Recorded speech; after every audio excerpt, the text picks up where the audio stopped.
Harlan, Wow, we guys. need your wisdom.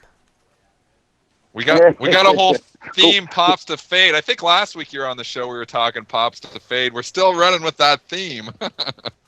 Well, don't fight it. That's the trend. Strengths get sold.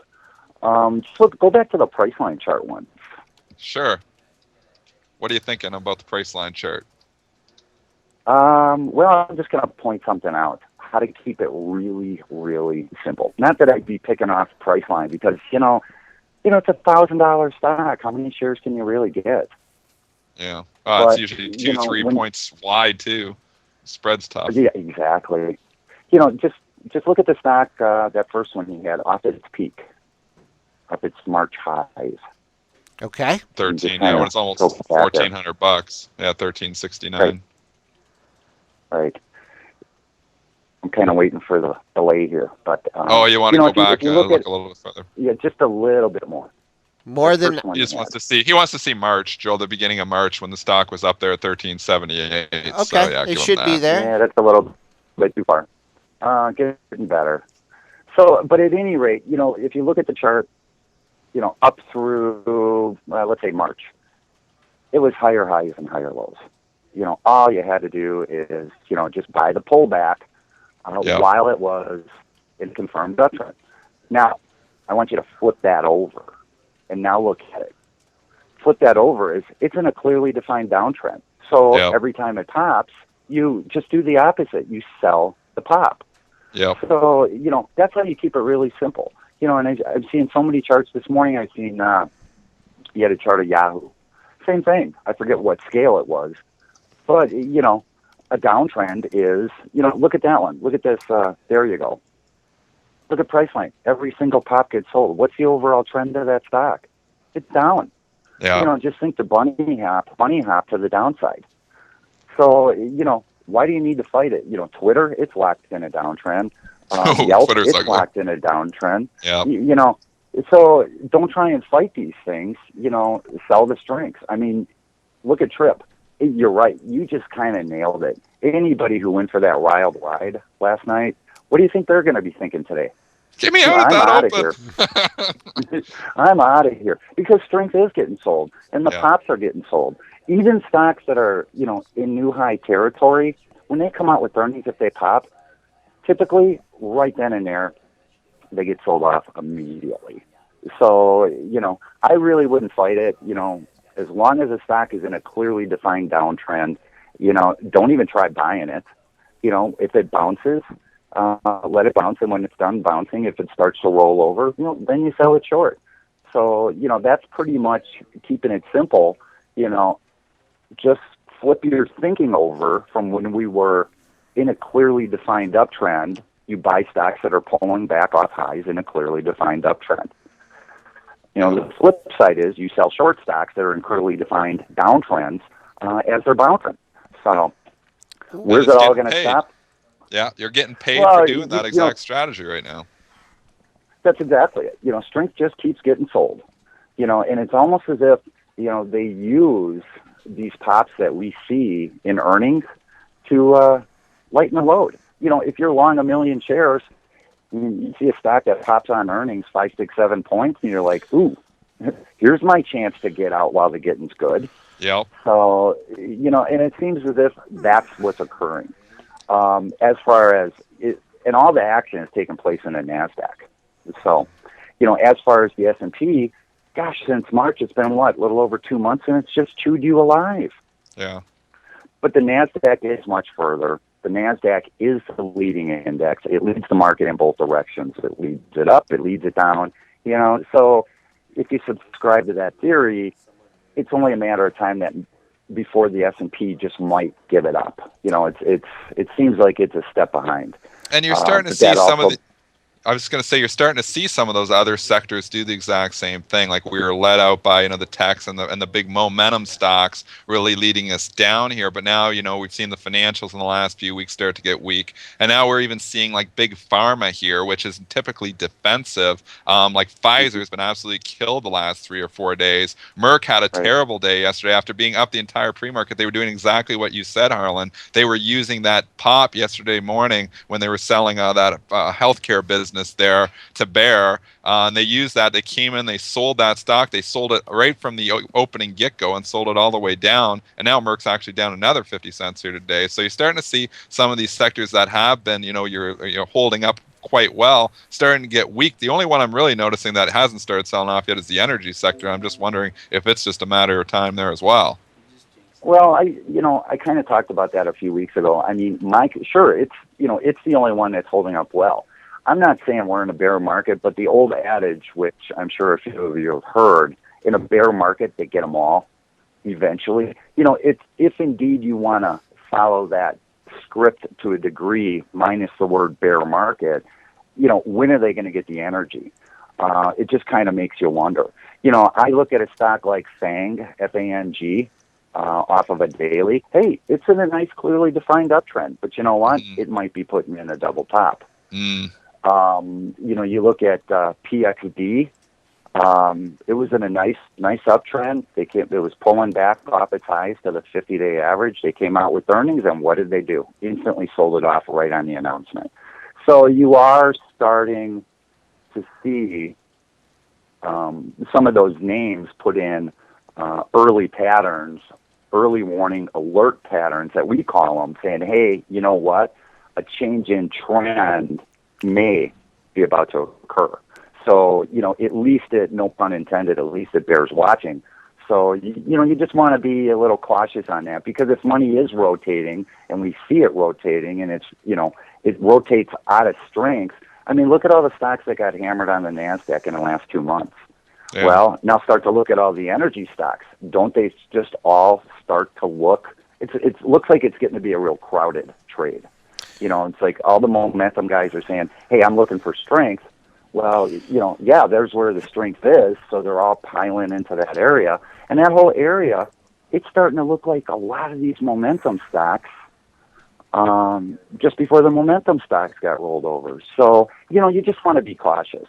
What about the S&P here? What about the S&P? I mean, we got up, and Dennis is looking for this scenario where we, go up and clear 1900, clear all the paper up there, and then he'll come back. And then puke. But it might not happen. Yeah, I don't know. But just like this sell-off here, I mean, to me, I'm looking at this daily chart right now, and you had a low on Monday at 1860.50, a low yesterday at 1861.75, the low so far today's session 1861, and it seems so safe right now. We're 7 points above it. Like, how can we? I mean, it doesn't feel like we're going to get that flush. When's the last time we just had that major flush into the close and closed on the lows and then opened 5-6 points lower? It just seems like there's just too many short-term shorts out there that are willing to, if they're shorting during the day, they're willing to, to cover at the end of the day and then, reevaluate things. Do you put as much significance on this 1860 level as I do? The S&P futures? It depends on what time frame and frequency you operate in as a trader. Okay. If you're a short-term trader, I have to agree with you. All right. But if you're looking at a little bit bigger picture, the last 2 months has just chewed you alive. Unless you're being, a day trader and, using support and resistance from that perspective. But, the big picture is, that was a great scenario, and it may and may not occur, at least if it does, pop into new highs and fade. Guess what? That's a trade setup.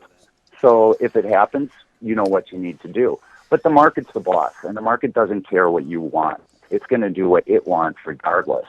You look at this 1880 plus, 1888 level and anything higher, that's a zone. That's a zone of resistance.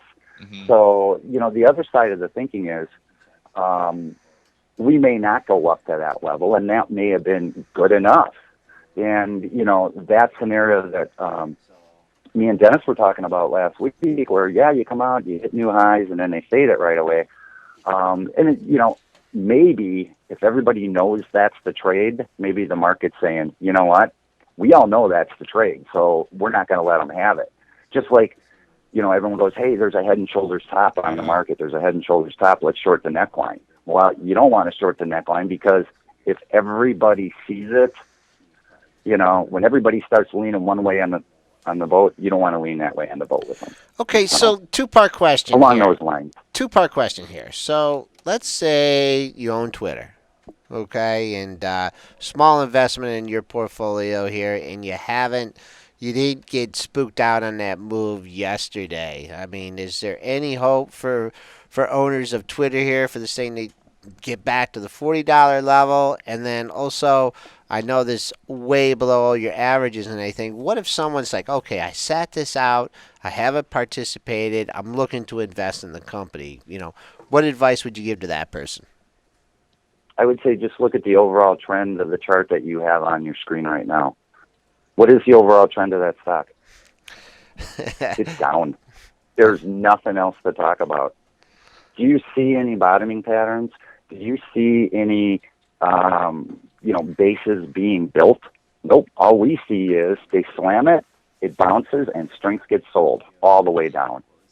So, the overall trend is down. So until you can find something that you can work with there's really nothing to talk about. And it's one of those issues that is just going to trying to pin a bottom in a stock that's in a clearly defined downtrend it's an exercise in futility. You need to have, if I dropped you out of a 10-story building, are you going to get up and walk away right away? Probably not. If I'm Superman, I would. I would fly right before I got up to the bottom. But more often than not, you're going to lay on the ground and just kind of crawl for a while.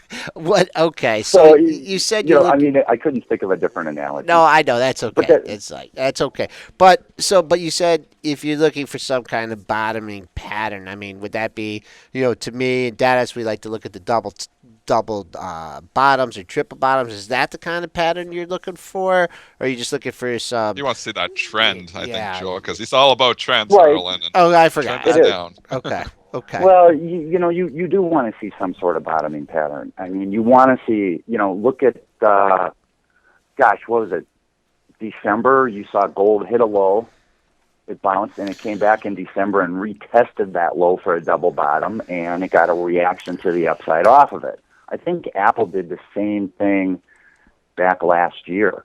So, you want to see some sort of stabilization, some base building period, something that says this stock is done going down, and it's just going sideways. So, what do you think about the gold market here? What do you think about the gold market here? Wicked could silent. You don't think about it? I don't see it. I'm just if you got to squint to see the pattern, it's pretty much not there. When you go through and scan charts, the pattern should just jump out at you. The best patterns do that. So, and I'm just not really seeing anything here, with gold or anything of the like. So, not really seeing much on the long side, that's for sure. So, that ought to tell you something too. You know what else is telling me something too there, Harlan? I'm looking at the chart of Berkshire Hathaway, and that was the stock and the value. That's a great index for value stocks. And over the course of the last month and a half, it's done very well. Obviously, they had their meeting there on their yearly annual meeting there on the weekend, and maybe they didn't say anything good. But the last 3 days here, this stock is in serious trouble here. BRK.B made a high there, I think, on Thursday at 129.73. Is now 124.67. That's a serious sell-off for Brick B there, and that's telling me that maybe investors, the value investors, are starting to get a little bit nervous here as well. Well, you see what I mean? I mean, look at in March, the NASDAQ topped out in March, and Berkshire B here, pretty much peaked out. It ended up consolidating that big spike at the beginning of March by going sideways, and then it took off again, and here you have it. 3-4 days ago, if you looked at the chart, you would have said, "Hey, no problems here. This looks great." Yeah. Now you're right. Now you're starting to go, "Wait a minute." See, and this is what I was alluding to earlier. When you see these areas that haven't gotten hit yet, it really starts to make you go, "Okay, are they next?" Yep. And you are starting to see that. So there is more rotation, and it does kind of make sense. We all talked about the rotation trade. Where money it rotated out of the Momo stocks and the growth stocks, and then it's found its way into something like this. Well, Now that everybody's all in because they rotated into it, is this where where the smart money says, you know what, the circus is in town, I'm going to start selling some peanuts? Is there anything you've looked at recently that is on your radar as developing the kind of bottoming pattern that you search for and have made a trade off recently? I mean, I know you like to use the moving averages as as a key. Has there been anything on your radar for today that maybe traders want to take a look at? I mean, because really, from your hypothesis on something like Berkshire Hathaway, well, isn't this just a healthy pullback? Well, it could be. It's a little bit soon to say that. I can see the stock that, you know what, if it's trading off the 50-day, it is trading off of a uptrend line off of the February lows. So one could say it's in an uptrend above the 50-day moving average, and it just got clocked. So typically when I see these issues, like the last 3 days where they just slam it down to the 50-day zone, and the prior basing structure, typically you're going to see a bounce. For me, given all of the backdrop that we're in, bigger picture, if you see a bounce and it forms like a bear channel, a small bear channel, if that channel breaks to the downside, all bets are off. And so, then it might have topped out. So, but for right now, that's what I see. I see it off the February lows. It's in an uptrend. It came down, hit the 50-day. Now, what to watch out for is if it bounces and it's a feeble bounce that puts in like a little bear channel and then breaks to the downside, watch out. What about this Bank of America? I mean, they came out with some bad news and they just pounded this thing and not really have been able to get up off the mat.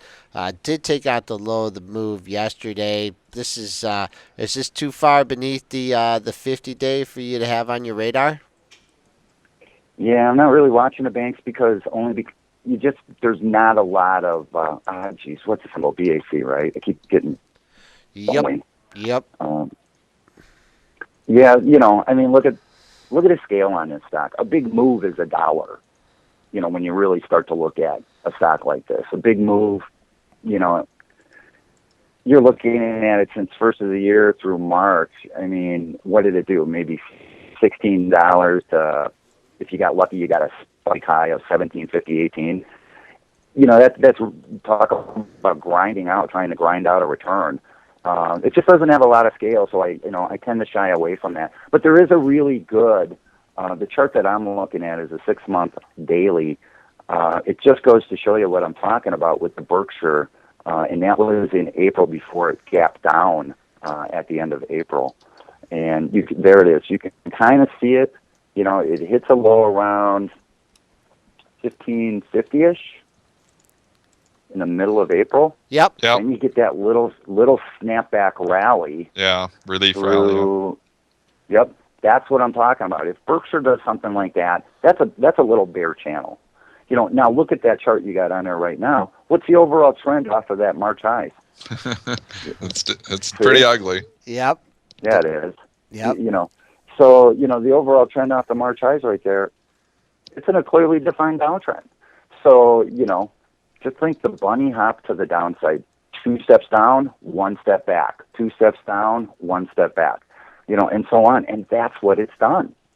So, and you can clearly see, sure, it gets strong for a couple of days, and then it just fades. Of course, that one had a big gap at the end of April that kind of blew the pattern apart. But I think you get what I'm talking about. Yeah, Harlan, boy, you got eat me even more bearish than usual today, Harlan. I mean, come on. Yeah. We usually all these bulls are turning to bears. Yeah. Oh my gosh, what are we Me gonna do? Time to buy the 1900 calls. No. Okay, Harlan. Well, part of making money is protecting it.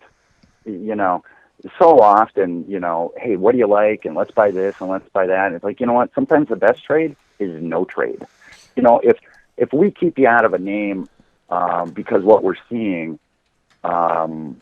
And it saves you from taking a trade where a week later you're down $1,000 if you took the trade. How much is that worth to you? Exactly. So it's something that's hard to measure, But so in this climate, there's no need to fight the tape. I'm looking at everything I'm seeing just says all right, bounces keep getting sold, and they're just going to keep getting sold until they stop. Okay. And, we'll come through this. The NASDAQ will probably bottom out first. And when it does bottom out, if we come back down and retest the lows of April, I think it is, on the NASDAQ, well, that could be a double bottom. And you want to see a reaction off of that. You want to see it get defended, and then, we might be on our way towards, making some headway in some things. But, right now, we're just kind of middle of the road, and the market is trying to decide what does it actually want to do here. Okay. All right. We've had Harlan Pyan on All About Trends, discussing his strategies for this market. Harlan, it's great to have you on as usual, and we'll check in with you next week. You bet. Thanks, guys. See you later. Thanks, Harlan.